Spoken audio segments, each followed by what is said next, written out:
I'm sure if you reflect on your own life, you might agree that sometimes the greatest gifts in life and greatest opportunities show up as challenges we don't feel ready for.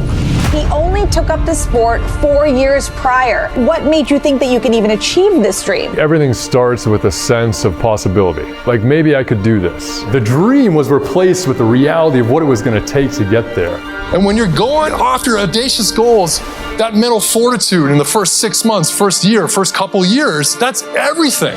Canada is in lane 5. This is the gold medal final in the men's 8. It was boom, we blast off the line again and again, legs down, the sound of water erupting behind oars. It's deafening. There's 48 athletes. It feels like a Navy war exercise. Thinking, man, 4 years ago, I was lying on a couch in my parents' basement watching this play out. And Canada's doing exactly that. They're moving on the Netherlands and they're moving on Great Britain. Enter the grandstands on both sides, thousands of fans roaring, and I remember feeling cocooned in this ocean of volume, my ribcage vibrating from the noise.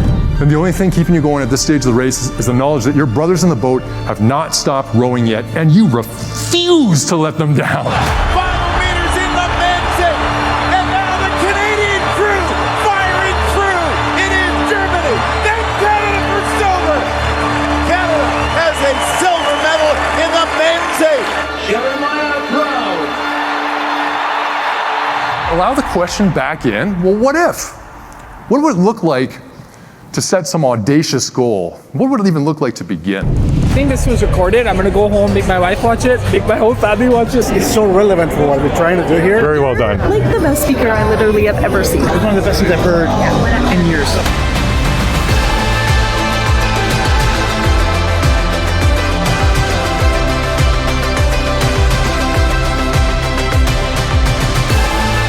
You want to achieve your potential in some area of your life, you've got to find a way to build outside accountability into your path as soon as possible.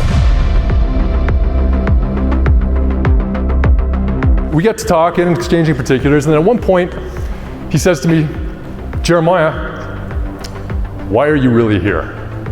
And I just stood up and right across the table said, Doug, I want to go to the Olympics, and I want to win a gold medal. And the man did not laugh. He didn't even blink. He just looked at his watch, looked back at me, said, well, shit, we don't have a lot of time. And here was this man with real experience, like credibility. He could have sent me back months, if not years, on this goal, on this dream. Instead, he came along and solidified that what I wanted to do was possible and that we were going to do it together. So often, people don't need advice. They just need that one person to come along and believe in them. And it's the same thing you can do in your business, in your dealerships, your technicians, your salespeople. Just imbue them with that belief and watch them go to work for you. It's like, all right, Jeremiah, you're going to get into the boat, hold onto the oars. I'm going to push you clear of the dock by your port side oar. Whatever you do, don't let go. It's like, okay. So I get in the boat, tip you like a log. Okay, I got this. He starts to push me clear, and I get the self-talk going. I'm like, okay, Olympian in 4 years. I think I can do this. Port side oar clears the dock, and I immediately go tumbling into the water. You knew it was going to happen. So begins weeks of swimming more than rowing. When any notion of how you thought your plan of execution would go, that idea of it is displaced by the cold grip of reality, this is where we have our true beginning, isn't it? Taking stock of reality and feeling like, yet again, this dream seems out of reach.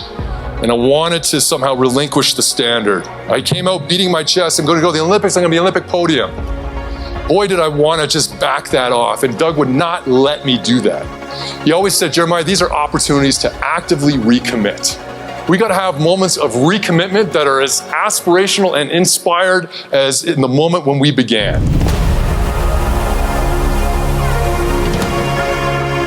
Breakthroughs come to those who are on their way. It has to be done together. We have to move as one. Imagine 4 years from now in your life, the world changing so fast, so much opportunity.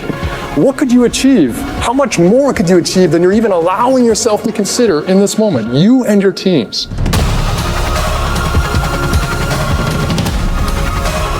And the time that we spend with each other, that's not what determines the depth of our bonds, is it? It's the adversity we go through together. 18 months all in, I was part of this team, but we are brothers for life.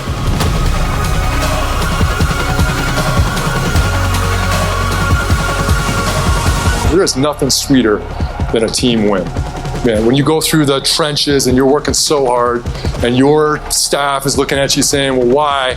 You just got to know that because when we win, it's going to taste so good. It's going to be worth it. At some points along the journey, some months from now, again, you're going to feel, sometimes like you're hanging on by a thread. The problem is feeling like that's something wrong with that. No. You might just be right where you need to be. Your story's inspirational. Your speech was mind-blowing. I've seen a lot of speakers, and that was by far the best that I've seen.